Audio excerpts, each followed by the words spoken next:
आज का हमारा सत्संग श्रीमद् भगवद गीता की दूसरे अध्याय का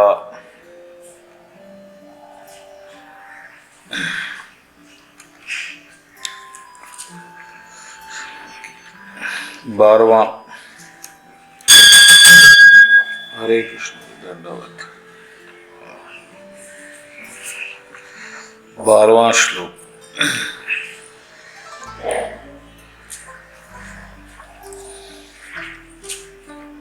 बारहवां 15वां श्लोक।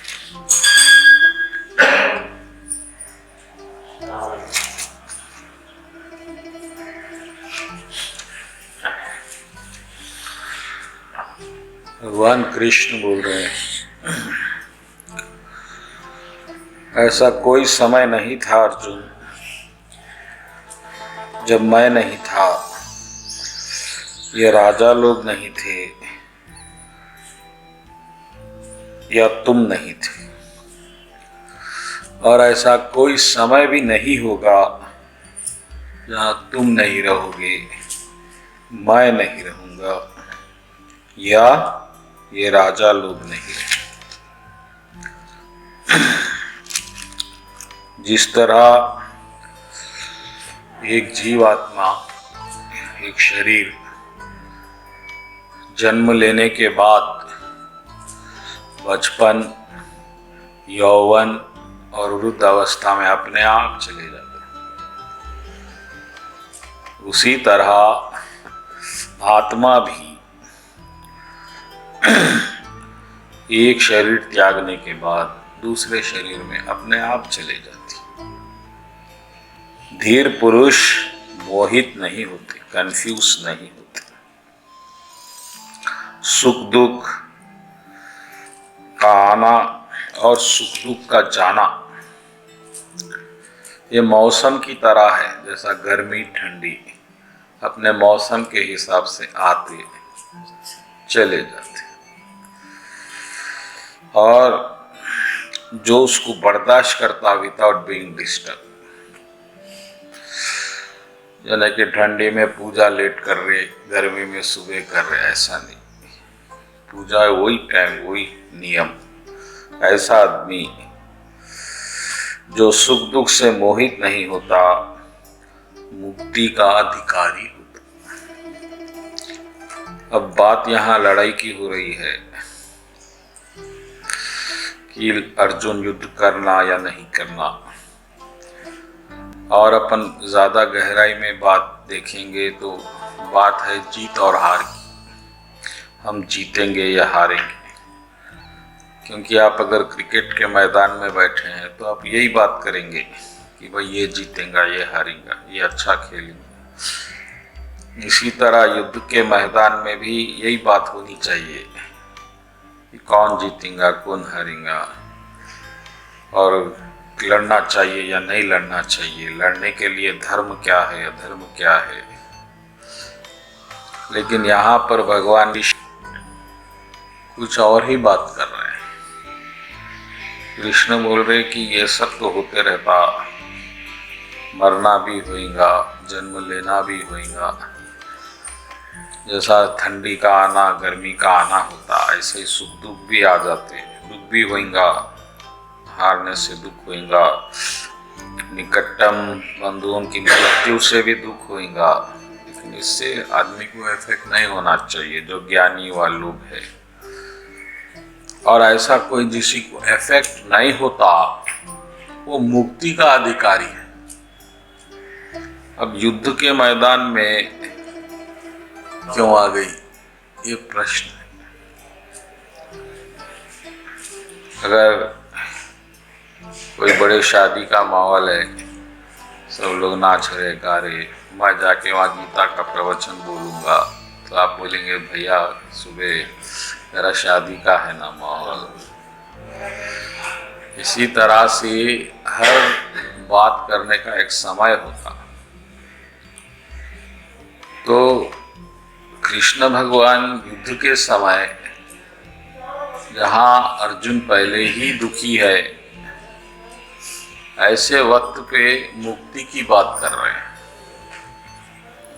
ये बड़ी समझने की बात है कि आखिर कृष्ण भगवान को ऐसी क्या आवश्यकता हो गई कि यहाँ मुक्ति की बात करें। आवश्यकता है, चाहे देश कुछ भी हो, परिस्थिति कुछ भी हो, जाति कुछ भी हो, धर्म कुछ भी हो, माहौल कुछ भी हो, मुक्ति की जरूरत सबको है। क्योंकि अगर आप जेल में है तो जेल में सबसे महत्वपूर्ण कार्य यही है कि आप जेल से निकले। जेल में अच्छा खाना खाएंगे, जेल में टीवी देखेंगे, जेल में एंजॉय करेंगे, ऐसा कोई बात कर रहा है तो वो बेवकूफ है। आप तो पहले जेल में है, इसका मतलब ये है कि आपकी आज़ादी छीन ली गई है और जो आज़ाद आदमी एंजॉय कर सकता वो अब आप नहीं कर सकते। इसी तरह भगवान कृष्ण के नजर में यहाँ की हर आत्मा बंधी हुई है, जेल में है। अब तुम युद्ध करो या दुकान चलाओ या जेरॉक्स चलाओ, कंप्यूटर चलाओ या वकालत करो, यहाँ का सबसे इम्पोर्टेंट काम ये है कि आप इससे छूटे, आपसे पहले निकले। पूरी गीता बोलने का मतलब ये है कि कृष्ण भगवान ज्यादा पैसे देंगे, ज्यादा सुख देंगे का सवाल। जेल में आप कितने भी सुखी रहो, जेल जेल है। जेल में वीआईपी कमरे में भी आपको रखा जाएगा तो बाहर के लोग आपको मान सम्मान नहीं देते कि आप जेल में अच्छा थे, बहुत बड़ा आदमी है। इसलिए ये बात को समझना है कि कृष्ण भगवान बोल रहे कि लड़ना है और लड़ेंगे तो ये सब होगा। इस जीवन में अब आप आ गए हैं तो सुख आएगा, दुख आएगा, गर्मी आएंगी, ठंडी आएंगी, जीत आएंगी, हार आएंगी, लेकिन आप डिस्टर्ब मत हो। आने को आने दो, जाने को जाने दो। जैसा एक टीवी के पर्दे पे क्या क्या नहीं आता बोलते, टीवी का पर्दा कभी बेचैन होता क्या? सब आते शाम में सब ठंडा हो जाता है, टीवी बंद, सब खत्म। इसी तरह अगर आप डिस्टर्ब नहीं होंगे तो भगवान, तो आप इस जेल से छूटने की उम्मीद है। ये जेल की बात अर्जुन के दिमाग में ये सब नहीं है। अर्जुन के दिमाग में ये है कि उसके हाथ से उसके अपने लोग मरेंगे, जिससे उसको बहुत दुख होगा, और लोग मरने के बाद राज मिलेगा तो राज को एंजॉय करना बेकार है, क्योंकि अपने ही लोग नहीं है जिनके लिए हम जी रहे थे। जिनके लिए आप जी रहे थे वही लोगों को आप मार के क्या सुख हासिल करेंगे? तो अर्जुन की दृष्टि में एक चीज अच्छी है यहाँ की, एक बुरी है, और अर्जुन बुरा नहीं करना चाहते क्योंकि ज्ञान में है, अर्जुन भक्त है। लेकिन भगवान बोल रहे कि नहीं नहीं, ऐसा नहीं, आप लड़ो, आप ऐसा लड़ो कि डिस्टर्ब मत हो। लड़ो का मतलब है कर्म करो, डिस्टर्ब मत हो।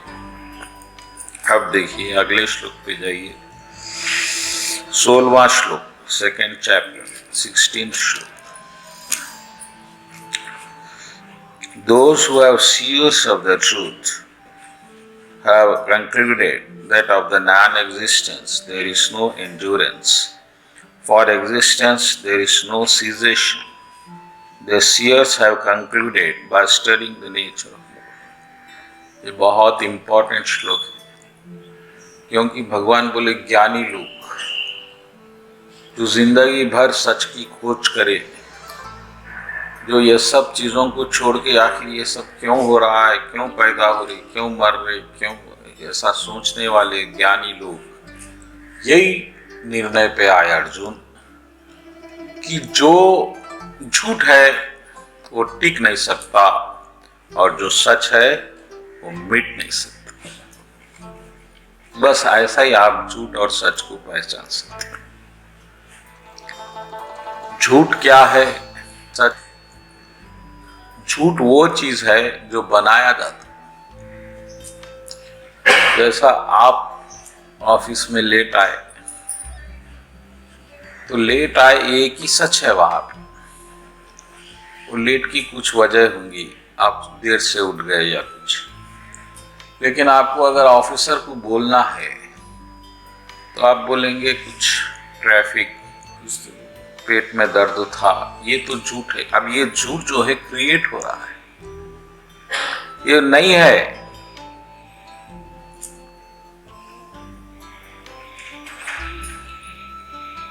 और ये आपको बनाना है। तो ज्ञानी लोग ऐसा पहचाने कि जो नहीं है और जो बन रहा है वो झूठ है, और जिसको कोई आप बना नहीं सकते ना मिटा सकते, वो सच है। ऐसा आप पहचान। अब इस दुनिया में क्या क्या बना हुआ है देखिए आप। ये पूरा ब्रह्मांड ही बना हुआ है। फिर उसमें सूरज बना हुआ है, हवा बनी हुई है, हम बने हुए हैं शरीर।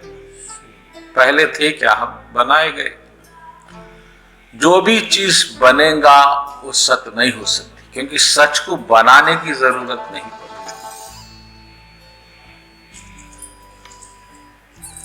और झूठ बनाना पड़ता।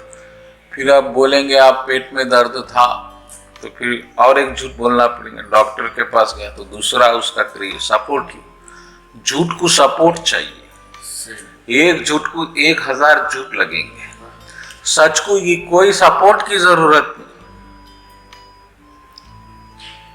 आप मर्डर कर दिए, जज को बोल दिए साहब मैं करा, खत्म हो गई बात। ना कोई वकील की जरूरत, ना टाइम वेस्ट। लेकिन झूठ बोल रहे हैं तो फिर आप कहाँ थे? फिर वहां उसको विटनेस बनाओ, फिर वकील की फीस, फिर ये पूरी ब्रह्मांड बन गया सिर्फ झूठ से। फिर शरीर बन गया झूठ से। अब यहाँ जो भी इसके सपोर्टिव चीज है वो भी झूठ ही रहेंगे, क्योंकि सच का सपोर्ट झूठ को नहीं चाहिए, झूठ को बहुत सपोर्ट चाहिए। इसलिए ज्ञानी लोग ऐसा पहचान लिए कि जो बना है वो झूठ है और जो नहीं बना वो सच है। अब नहीं क्या बना है ये आप ढूंढना पड़ता। जो बनाया इस सबको वो नहीं बना है, क्योंकि वो अगर बना हुआ रहता तो ये बन नहीं सकता। बनी हुई चीज दूसरी चीज नहीं बना सकती। हम क्या बना सकते बोलिए? हम शरीर बना सकते क्या? प्राण बना सकते? नहीं बना सकते। तो जो जिसने बनाया वो सत्य है, जो बना वो झूठ है। और जो झूठ है वो मिट जाता। प्रूफ क्या है उसका? मिट जाता। जो चीज मिट सकती वो झूठ है। इसलिए भगवान आगे क्या बोल रहे हैं अगले श्लोक में जाइए। Know that which pervades the entire body is indestructible. No one is able to destroy that imperishable soul. और जो तुम्हारे शरीर में नीचे पांव से लेके ऊपर सर तक फैला हुआ है वो कभी नहीं मरने वाला है आप में। बाकी सब मरने वाला है। तो क्या है आपके शरीर में नीचे से ऊपर तक? चेतना, कॉन्शियसनेस। आप देखिए वो एक चीज नहीं बदल रही है आप में। अब बच्चे थे, यौवन स्थिति में आए, बुढ़ापे में आए, अंदर जो कॉन्शियसनेस है वो एज इट इज रहेगा, वो चेंजेबल नहीं है। और आप अगर कॉन्शियसनेस में है तो आपको बच्चे हैं तो वैसा ही रहेंगे, बूढ़ा यौवन में ऐसे ही रहेंगे, अनचेंजेबल है। तो भगवान बोल रहे कि आप में जो वो है, जो कॉन्शियसनेस है वो अनचेंजेबल है, वो मरने वाला नहीं। तो अब यहाँ बात दो चीज की आ गई है, एक मिटने वाला, एक नहीं मिटने वाला। हमको जो ज्ञान है, हमको इतना मालूम है कि मिटना है, सब मिटना है। शरीर मिट जाएगा और जो भी धन भी चले जाएगा, दोस्ती टूट जाएंगी कभी न कभी, रिश्ते टूट जाएंगे, सब छूटेगा छूटेगा छूटेगा टूटेगा कुछ भी। ये हमारा ज्ञान है। लेकिन भगवान कृष्ण का ज्ञान है कि एक चीज आप में ऐसी है जो नहीं मरेगी, और वो यह क्या है, वो आपका अपना कॉन्शियसनेस है जो पूरे शरीर में फैला हुआ है। उसका प्रूफ है। अगर मैं आपको पांव पे भी चिमटी लूंगा तो दर्द होगा, सिर पे भी मारूंगा तो दर्द होगा। ऐसा नहीं यहां मारेंगे तो बिल्कुल दर्द नहीं होगा, क्योंकि कॉन्शियसनेस इज ऑल परवेडिंग, सर्वव्यापी, पूरे शरीर में आपकी फैली हुई। भगवान कृष्ण का मानना है कि वो कभी नहीं मरता अर्जुन। अब और आगे देखिए भगवान क्या बोल रहे हैं इसके मामले में। 18th श्लोक। Only the material body of indestructible, immeasurable, eternal entity subject to destruction। सिर्फ जो शरीर उस कॉन्शियसनेस मिला अर्जुन। आत्मा तो अजर है, अचल है, अमर है। इसको आप समझो। आत्मा आत्मा आत्मा। हमारे कई लोग आत्मा के बारे में बहुत बोलते, हम भी बोलते। कोई गुजर गए तो आप बोलते हैं उनकी आत्मा को भगवान शांति दे। हमको ये नहीं मालूम कि आत्मा है क्या, उसको शांति कैसा मिलेंगी या नहीं मिलेगी, लेकिन वो एक जनरल वर्ड बन गया, हम बोल देते। तो कुछ और बोलना हमको नहीं मालूम, ये भी बोल देते राम नाम सत्य है। जब राम नाम सत्य है तो फिर आप जपे क्यों नहीं, ये नहीं पूछते हम। हमको इतना मार रही है तो ये बोलना, वहां तक बोल देना है, बोल देंगे, उसमें क्या हो रहा है। लेकिन उन शब्दों में इतनी गहराई है, इसके बारे में कोई विचार नहीं करता। और अगर कोई कर लिया, क्योंकि आप देख रहे हैं कि वो जो मर गया वो तो झूठ था, और वो अगर नाम नहीं जपा तो फिर सत्य भी उसके साथ नहीं जाएगा। राम नाम सत्य है, मरने वाला मस्त है। मरने वाला तो मस्त रहेगा क्योंकि अब कोई फिक्र नहीं है, लेकिन जो राम नाम जपने का था ये एक बात। दूसरी बात यह है कि मरने वाले को ज्ञान देना आसान है, क्योंकि उठ के पूछेगा नहीं, सत्ता तो पहले क्यों नहीं बोले भाई। आप राम नाम सत्य है मुर्दे को सुना रहे हैं, अगर जिंदा लोगों को सुना देते तो शायद मरते हो तो आनंद से मरता। लेकिन आप उसको कभी बोले नहीं जिंदा रहते, कभी घर जाके भाई राम नाम सत्य है अब जप लो। अब जब मर गया बेचारा अचेत है, अब तो कुछ सवाल का जवाब का प्रश्न नहीं है। सब ज्ञान देते, सब गुरु बन जाते उस वक्त। थोड़े लोग अभी नहीं बोल रहे। अब वो भी कहाँ बोलेंगे, वो भी रिकॉर्ड लगा दो, राम नाम सत्य है। मैं अकेले ही चिल्ला रहा हूँ। हाँ, कोई भी ज्यादा बड़ा नहीं बोल रहे।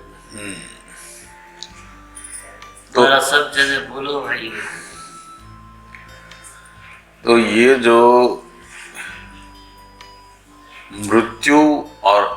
मृत्यु यानी आपका मिट जाना, और आपका मिट जाना कोई मामूली घटना नहीं है। अगर मैं आपको एक थप्पड़ मारूंगा तो आप मेरे पे पुलिस केस कर देंगे। आप ऐसा कैसा मेरे शरीर को हाथ लगाए। यहां पर कोई आपकी जान ले रहा है और आप उसके सामने बेबस है, इसकी आप ऐसा ही होता है। सब मरते हैं, हम भी मर रहे हैं। ये एक अज्ञान है, एक कॉमन सेंस जिसको रहेगा, उन्हें कम से कम सोचेगा ऐसा कैसा मेरे कोई मार सकता। अच्छा, आप किसी को मार देंगे तो फिर यही लोग आपको फांसी पे चढ़ा देंगे, आप नहीं मारना था।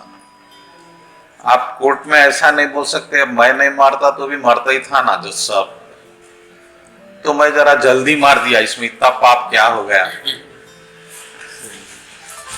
आप ऐसा नहीं बोल सकते, इसलिए कि जीना आपका हक है। जिस तरह वोट डालना, जैसा आप किसी देश में आ गए और आप देश के नागरिक हैं, तो आपको वोट डालने का एक अधिकार मिल जाता है। It is called fundamental right. ऐसे कई फंडामेंटल राइट्स है। आपको बोलने का अधिकार है, सुनने का अधिकार है, विश्वास रखने का अधिकार है, इसी तरह आपको जीने का भी अधिकार है। आपको कोई मारने का अधिकार, अरे भगवान को भी क्यों मिला भाई, बोलिए। आपको मारने का अधिकार भगवान को है, आप बोल रहे, तो भगवान को अधिकार कौन दिया? अरे बनाए तो बनाए क्यों, मार रहे क्यों? ये तो परेशानी की बात है। गौतम बुद्ध इस बात को समझिए कि कभी दुख नहीं देखे जीवन में, क्योंकि उनके पिताजी को सन्यासी जी बोल दिए कि ये बहुत बड़ा सन्यासी बनेगा। तो पिताजी नहीं चाहते थे कि उनका बेटा सन्यासी बने, क्योंकि हम सब लोग सन्यासी बनने से डरते, अरे सब छोड़ देगा, इतना अन्याय हो जाएगा। कोई छीन लिया तो गम नहीं है, कोरोना जान छीन ले रही तो गम नहीं है, मगर कोई दूसरा ना छीने। तो गौतम बुद्ध को इस तरह से पाला गया कि ना उनके सामने कोई बूढ़ा आए, ना बीमार आदमी आए, ना कोई मृत्यु हो, मृत्यु की बात हो। ये मालूम ही नहीं कि मौत होती। गौतम बुद्ध को ये भी नहीं मालूम है कि आदमी बूढ़ा होता। और ये बहुत सत्य है। अगर कोई आदमी को ये मालूम नहीं किया जाए कि वो नहीं मरता, तो उसको मालूम नहीं हो सकता कि वो मरता, क्योंकि मरना स्वभाव ही नहीं है आत्मा का। इस बात को याद रखो। क्योंकि हम देख रहे हैं कि वो मर रहा है, ये मर रहा है, तो हमको जब समझ में आ रहा कि हम भी मरेंगे, और ये मर लेना यानी एक मर्डर है। फिर मृत्युदंड, कोई अगर बहुत बड़ा अपराध करे तो कोर्ट आपको मृत्युदंड देता। तो हम सबको भी मृत्युदंड प्रकृति दे दी, तो हम क्या अपराध कर रहे हैं कि हमको मृत्युदंड दिया जा रहा है? इन सवालों का जवाब होना चाहिए। नहीं ऐसा ही सब मरते, हम मर रहे हैं, अरे ऐसा कैसा होता? ऐसा नहीं होना चाहिए।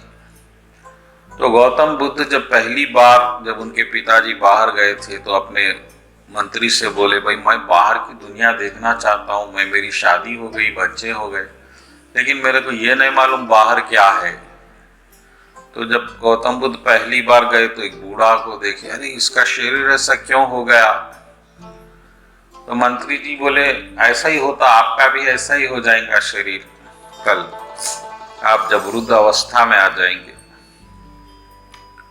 तो ऐसा क्यों होता? ऐसा ही होता। फिर एक आदमी को 4 लोग उठा के ले जा रहे थे। फिर गौतम बुद्ध जी पूछे, अरे ये ऐसा क्यों जा रहा है, इसको क्या हो गया? तो ये तो मर गया। मरना क्या है? हम भी ऐसे ही मर जाते। ऐसा कैसा मर जाते? कोई वजह आप मर रहे हैं? तो हम जो जीवन गुजार रहे हैं, ये पूरा कॉम्प्रोमाइज जीवन है, एडजस्टेबल जीवन है। यानी कि हम उसी तरह से जी रहे हैं जिस तरह हमको ढकेल दिया गया है।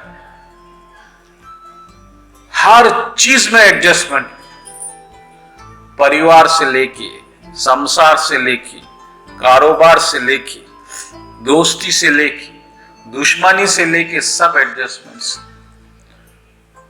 माँ बाप से एडजस्टमेंट, पत्नी पति से एडजस्टमेंट, काम से एडजस्टमेंट। लेकिन एडजस्टमेंट करने वाला ना तो कभी सुखी हो सकता, ना ही सत्य को प्राप्त कर सकता। जो आदमी सवाल करता वही आदमी सच को पा सकता। अगर आपको दुख आ रहा है तो क्यों आ रहा है, मृत्यु आ रही है तो क्यों आ रही है, रोग आ रहा है तो क्यों आ रहा है, अगर आप ऐसा नहीं सोच रहे हैं तो फिर ये चीजें आपको बार बार बार बार हर जन्म में आती और आपको दुख सहते सहते सहते सहते एक दिन मर जाएगी। लेकिन गौतम बुद्ध ही थे। गौतम बुद्ध जब ये सब देखकर घर में आए, उन्होंने बोले कि ये एक मेरी समस्या भी नहीं है, ये प्रॉब्लम जो है ये सब पूरे विश्व का प्रॉब्लम है कि आदमी जो है बूढ़ा हो रहा है, मर रहा है, बीमारियां आ रही है, और इसका सॉल्यूशन क्या है? आपके पास कोई जवाब है तो बोलिए। अभी ये है साहब, इसलिए आ रहे, इसलिए मैं भुगत रहा हूं। कोई जवाब नहीं है। अरे भगवान बनाए, भगवान क्यों बनाए फिर ऐसी चीज? और भगवान को क्या फायदा है आपको ऐसा बना के, ये बोलिए। आप एक घर बनाते हैं, चीज बनाते हैं, तो उससे आपको कोई फायदा होता? आप उसमें आराम से रहेंगे, एंजॉय करेंगे। ऊपर वाले को हमको भिखारी बना के क्या फायदा होने वाला है, बोलिए। हमको कोरोना दे के ऊपर वाले को क्या मिलने वाला है? क्या जवाब है आपका इसके पास? और गौतम बुद्ध जबकि राजा है, राजा के बेटे हैं, उनके पास आराम की कोई परेशानी नहीं है, पैसों की परेशानी नहीं है।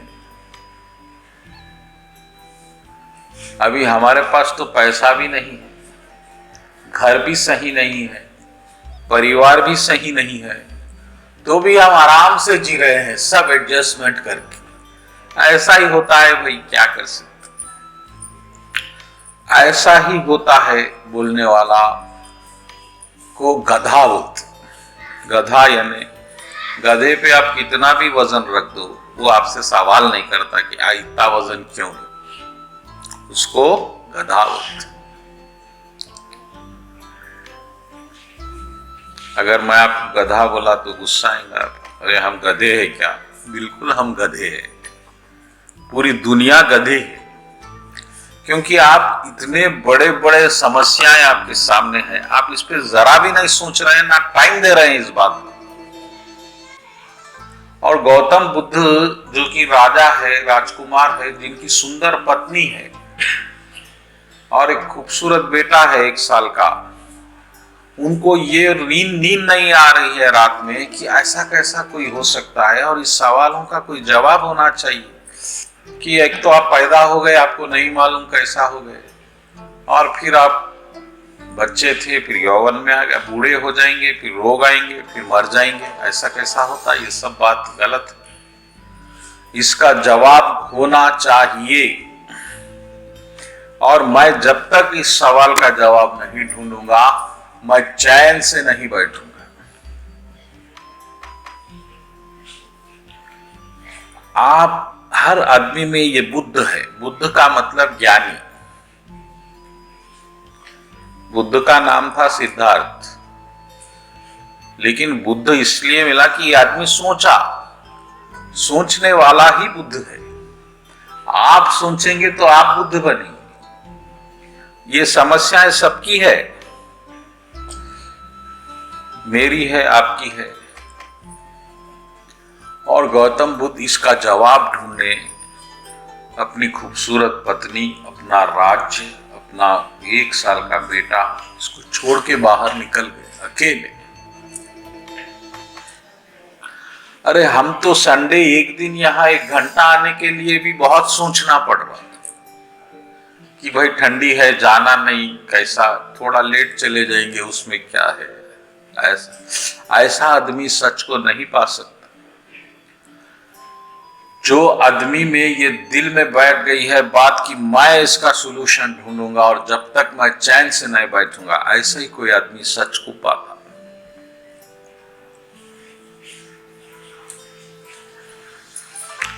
और गौतम बुद्ध गए, कैसा ढूंढेंगे सत्य, तो हिंदू महाराज के पास गए। तो जैसा मैं बोल रहा हूं वो महाराज भी ऐसे ही बोले, भाई गुरु की दीक्षा लो, मंत्र जपो, तो आपको सब जवाब मिल जाएगा। गौतम बुद्ध ऐसा ही करे, कोई जवाब मिल, आपको मिला क्या, आप भी करें। और गौतम बुद्ध प्रैक्टिकल आदमी है, उनको जवाब चाहिए। उनको ना हिंदुइज्म से कोई लेना देना है, ना इस्लाम से लेना देना है, ना क्रिश्चियनिटी से कोई लेना है। सवाल यह है कि मेरे को क्या फायदा हो रहा है। मैं हिंदू हूं तो हिंदू होने से आपको क्या फायदा हुआ? कुछ भी नहीं हुआ, तो फिर हिंदुइज्म बेकार है आपके लिए। लोग बड़े गर्व से बोलते हैं हम हिंदू है। अरे हिंदू है तो आपको क्या मिला ये बोलिए। आप हिंदुइज्म से क्या मिला आपको? नहीं मालूम। नहीं, ऐसे ही धर्म सबको रहता, हमारा धर्म बड़ा है। किस लिए है भाई? बोलिए। क्या आप मुस्लिम से बहुत ज्यादा है? क्या आप दुख को जीत लिए? क्या मृत्यु को जीत लिए? क्या है आपके पास? वो जो मुस्लिम्स के पास है वही आपके पास है। उसके पास दुख है, आपके पास दुख है। आप में क्या है, ज्यादा क्या है बोलिए? सिर्फ आप गाय का गोश्त नहीं खाते, उससे क्या होने वाला है?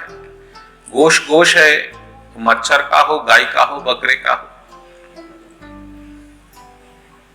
गोश्त अलग रहता क्या किसी का? तो ऐसे जब हिंदुइज्म में गौतम बुद्ध को कुछ नहीं मिला तो मुस्लिम्स के पास गए। भाई हो सकता मुस्लिम्स में कोई सच मिल जाए। तो बोले अल्लाह को नमाज पढ़ो, ये करो, वो करो। वो भी करे, वहां भी कुछ नहीं है। जितने धर्म थे बुद्धा सबके पास गए, कहीं कोई जवाब नहीं मिला।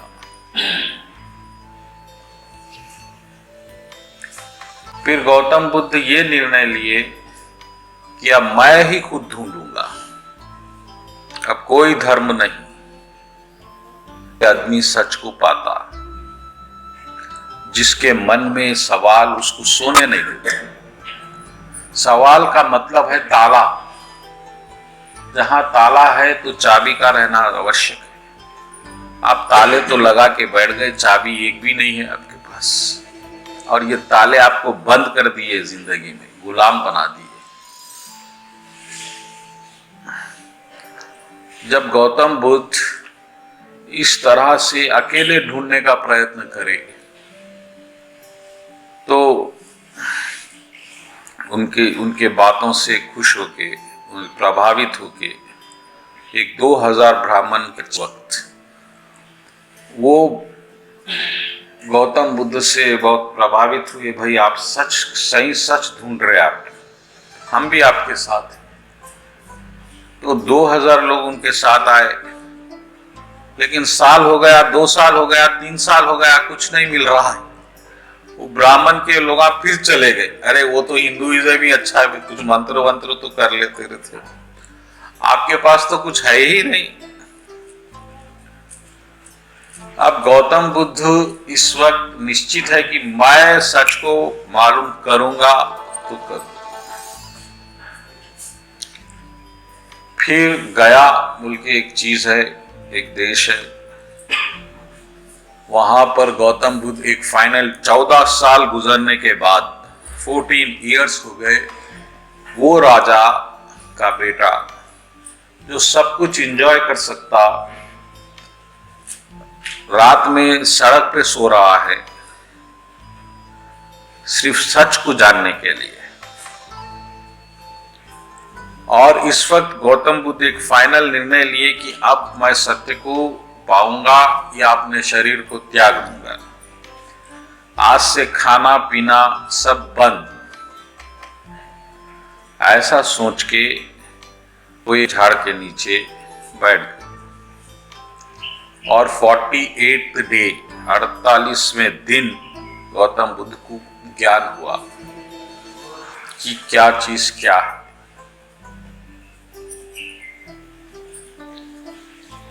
सब कुछ समझ में आ गया। तो जो गौतम बुद्ध को समझ में आ गया, वही बात कृष्ण भगवान को यहाँ एक श्लोक में समझा दिया। और जब गौतम बुद्ध थे तभी भी भगवद गीता थी। फिर गौतम बुद्ध को भगवद गीता क्यों समझ में नहीं आई? उसे क्योंकि भगवान का ज्ञान समझने के लिए कृष्ण भगवान का एक कंडीशन है कि तुम मेरी शरण में आना। शरण में आए बिना मैं ज्ञान नहीं बता सकता। अगर आप शरण में आ जाएंगे तो जो चीज गौतम बुद्ध को 14 साल के बाद तकलीफ से मिली, भगवान कृष्ण आपको 5 मिनट में बिना तकलीफ के दे देंगे। तो हम शरणागति का मार्ग लिए और कृष्ण की शरण में आके वही ज्ञान जो बुद्ध को इतनी कष्ट से मिला, हमको हम मिल। और गौतम बुद्ध को क्या ज्ञान मिला, ये इंपॉर्टेंट। तो जिस तरह से हमारी भगवत गीता है, गौतम बुद्ध की भी सुरंगम सूत्र एक गीता है जो उन्होंने अपने चाचा आनंद को बोले। उनके जो चाचा आनंद थे, शिष्य बने उनके बाद में। और उसमें गौतम बुद्ध एक ही बात बोले, एक उदाहरण एग्जाम्पल दिए गौतम बुद्ध कि भाई क्या बदल रहा है और क्या नहीं बदल रहा है, जो अभी कृष्ण भगवान इस श्लोक में बोल रहे हैं। खास करके कि कृष्ण गौतम बुद्ध बोले आप किस तरह से देखते, तो लोग बोले किस तरह से देखते, बोलिए। आंखों से देखते। तो गौतम बुद्ध बोले अगर आंखों से देखते तो अगर आप अंधेरे में आ गए तो कुछ आपकी आंखें देख सकती क्या? नहीं देख सकती। तो हम आंखों से देखते मगर रोशनी रहना बाहर। अच्छा, अगर आंखें नहीं है और रोशनी नहीं है तो आप कैसा देखते? तो लोग बोले हम मन की आंखों से देखते। और आप मन की आंखों से देख रहे हैं, ये आप कैसा देखते? मैं मन की आंखों से देख रहा हूं, तो यहां देख रहा है कौन है? मैं है। तो वो जो मैं है वो आप है।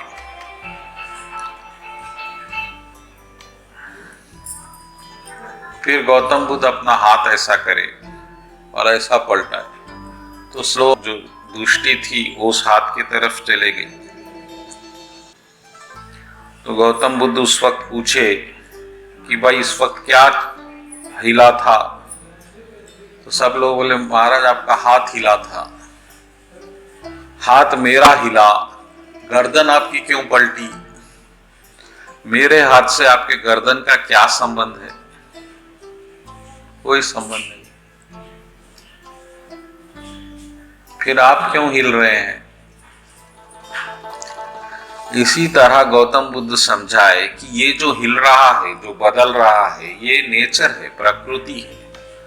लेकिन आप में जो फिक्स है वो आपका माइंड है। आप इस माइंड को अननेसेसरी हिला रहे हैं सुबह से शाम तक, जिससे आपका कोई लेना देना नहीं। अब आप सुबह से शाम तक आप लोग क्या करते ये जरा सोचिए बैठ के। क्या करते आप लोग? कुछ अपना काम करते छोटा सा, उसको हटा दीजिए। उसको हटाने के बावजूद आपके मन में क्या क्या चलता देखिए। वो बड़ा लीडरों की बात, वो कोरोना की बात, वो बाजू वाले की बात, वो रिश्तेदार की बात, वो दोस्त की बात, आपका कोई लेना देना नहीं, सिवाय वो आपका कर्म जो आप कर रहे, काम आप जो कर रहे, इससे हटके आपके माइंड का कोई लेना देना दूसरा नहीं। तो जिस तरह एक बॉल रहता, उसको आप पटक रहे हैं, तो उससे क्या होता, बॉल की जो ओरिजिनलिटी है वो खत्म हो जाती। आपका माइंड आप जितना दूसरी चीज पे लगा रहे हैं, इससे आपके माइंड की ओरिजिनलिटी चली जा रही है। और वो माइंड जो नेचुरली बहुत जॉयफुल है, आनंद में है पहले से ही सबका माइंड, वो अब एक मुसीबत बन गया है। होता कहां से होता? आपके माइंड से होता। ये दुख कहां से आया? आप उसको पैदा करें अपने माइंड में। तो माइंड जहां आपका लग जाएगा, उसकी जो ओरिजिनलिटी है, उसका जो, जैसा कोई भी चीज ओरिजिनल है, आप उसको यूज करेंगे तो वो उसका ओरिजिनलिटी चले जाएगी, फिर उसमें जो पोटेंसी है खत्म। तो गौतम बुद्ध ये ज्ञान देना चाह रहे हैं कि जो बदल रहा है उसमें मन मत लगाओ, अपने मन को अपने पास रखो, अपने साथ रखो, आप इंजॉय करेंगे। क्योंकि पूरा इंजॉयमेंट जो आपको चाहिए वो आपके माइंड में पहले से ही है, लेकिन वो तो आप बाहर लगा दिए अननेसेसरी चीजों में। आपको टीवी मालूम है आज क्या प्रोग्राम है, वो आजकल तो वो आ गया है टिकटॉक सब। कोई एक दिन बिना मोबाइल के रह सकता क्या? हाथ उठाइए। ये भी यहां लोग बैठे। सुबह से रात तक मोबाइल को मत छीए। और मोबाइल में क्या है बोलिए? मोबाइल के कोई भी चीज से आपका कोई लाइफ में लेना देना है क्या बोलिए? मेरे नहीं है। और यही माइंड से बाहर के लोग करोड़ों रुपए बना रहे हैं आपके माइंड से। डायरेक्टर, पिक्चर के डायरेक्टर को मालूम है आपको क्या बताना है, वो ऐसा ही पता बना रहा है, आप वो देख रहे हैं। न्यूज वालों को मालूम है आपको क्या चाहिए, न्यूज वाले वही बता रहे हैं। आपका माइंड का, आप आपके माइंड को घसा रहे हैं, टॉसिंग द माइंड। बॉल दिन भर मार मार मार मार के आपका माइंड का पूरा पावर खत्म हो गया, और आपका मन ही आपका सबसे बड़ा दुश्मन बन गया। अगर एक दिन सोचिए, वीक में एक दिन आप ऐसा करिए, संडे के दिन मोबाइल को मत छीए, कम से कम प्रैक्टिस करो। सुबह से रात तक मोबाइल को लॉक कर दो और देखो कितनी शांति।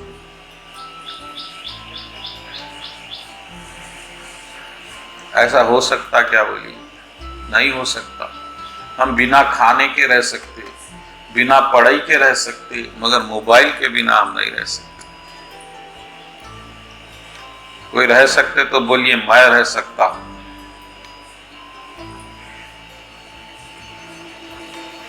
बुद्ध का ये ज्ञान है कि जो बदल रहा है वो आप नहीं है, आपका नेचर नहीं है, आप बिना बदलने वाले मन है।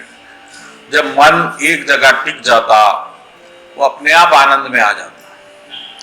गौतम बुद्ध कोई भगवान को नहीं मानते थे, कोई गुरु को नहीं मानते थे, लेकिन पूरे आनंद को प्राप्त कर लिया। क्योंकि उसके लिए कोशिश करें। अरे हमारे पास तो भगवान है, इतने बड़े कृष्ण भगवान है जो दुनिया बनाए, तो हमको कितना आनंद मिलना चाहिए। एक बिना भगवान के आदमी इतनी बड़ी चीज पा सकता, तो भगवान के साथ तो और बहुत चाहिए, लेकिन हम तो और दुखी हो रहे, परेशान हो रहे हैं।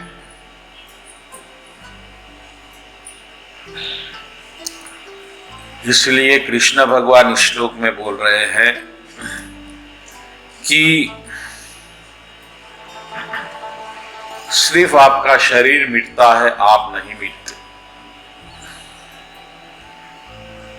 और अगले श्लोक में 19वें श्लोक में भगवान बोल रहे हैं कि जो ये समझता है कि वो मर गया है, और जो ये समझता है कि मार दिया गया है, ये दोनों बड़े अज्ञानी, क्योंकि वो तो ना कभी मरता है ना उसको कोई मार सकता है। लेकिन हमको इसके बारे में कोई नॉलेज नहीं है। हमको इतना नॉलेज है कि सब मरते हैं, हम भी मरेंगे, ये ऐसा ही चल रहा है, हम चला रहे हैं। तो वो जो नहीं मर रहा है उसके बारे में हमको कोई नॉलेज नहीं है। हम बोलते लोगों को आत्मा है, आत्मा की शांति मिले, आत्मा, लेकिन ये आत्मा क्या है हमको नहीं मालूम। किसी को मालूम है तो बोलिए कि ऐसा है, ये आत्मा है। नेक्स्ट श्लोक पे जाइए।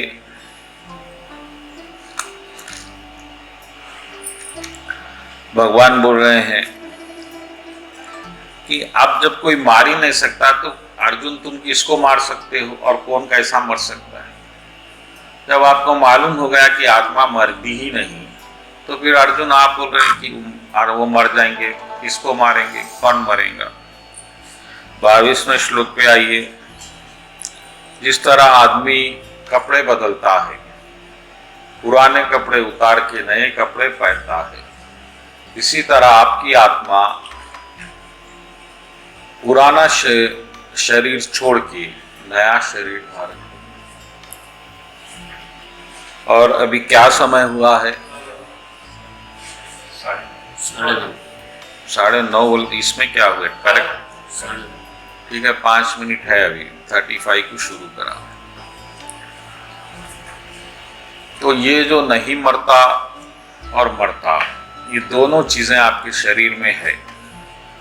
आपको जो मालूम है वो ये मालूम है कि मरने वाली चीजें आपको मालूम है, लेकिन आप में जो नहीं मरने वाला है वो आपको नहीं मालूम, और उसी को भगवान कृष्ण आत्मा बोल रहे हैं। तो ये आत्मा क्या है, इसका स्वरूप क्या है, इसको शरीर क्यों मिला है, और हम इस शरीर में क्यों आ गए, क्यों परेशान हो रहे हैं, और फिर हम आत्मा में वापस कैसा जा सकते हैं, ये सब बातें आपको मालूम होना, क्योंकि आपके पास भी वही आत्मा है जो मेरे पास है। अगर आपको नहीं मालूम है तो फिर आपको ये मरने वाली चीजें ही मालूम रहेंगी, और ये मरने वाली चीजें आपको बहुत दुख देने वाली, क्योंकि मरना कोई चाहता क्या, बोलिए? हम नहीं चाहते हम मरना, लेकिन आपको मारा जाएगा आपकी इच्छा के विरुद्ध। आप कितनी भी कोशिश कर लो, आप बचा सकते, खुद को नहीं बचा सकते, लेकिन आप बचा सकते। अगर आपको ये मालूम हो गया कि आप में जो नहीं मरने वाली चीज है, अगर आप उसको पकड़ लेंगे तो फिर आपको कोई चीज नहीं मार सकती। उस वक्त फिर आप तलवार से नहीं डरेंगे, आग से भी नहीं डरेंगे, ये डर ही छूट जाएगा। विवेकानंद स्वामी इसलिए बोले कि डर ही मृत्यु है, फियर एलोन इज डेथ। मृत्यु क्या डर है वो एक, क्योंकि आप मर ही नहीं सकते, भगवान बोल रहे हैं। और ये कोरोना से बचो, कोरोना से बचो। अभी भी आप मास्क लगाए हुए हैं क्योंकि आप नहीं चाहते मरना, लेकिन कोरोना किसी की सुनने वाला नहीं है। वो तो अलग अलग अवतार ले रहा है, भगवान अलग अलग अवतार लेते थे। कोरोना के भी नए नए अवतार, अब नया आया, फिर नया लेंगे। सो विनी मिनी टीनी, फिर आप कितने वैक्सीन लेंगे? तो आप अपने नहीं मरने वाले चीज को पहचानो, तो ही आपको शांति मिलेगी कि अरे भाई अब मैं मरूंगा ही नहीं तो टेंशन ही क्या। अगर आप नहीं मरेंगे तो आप पिटेंगा, आप मास्क भी नहीं लगाएंगे क्योंकि आपको मार ही नहीं सकता कोरोना। तो ये क्या है हम नेक्स्ट वीक डिस्कस करेंगे। बोलो कृष्ण कन्हैया लाल जी की।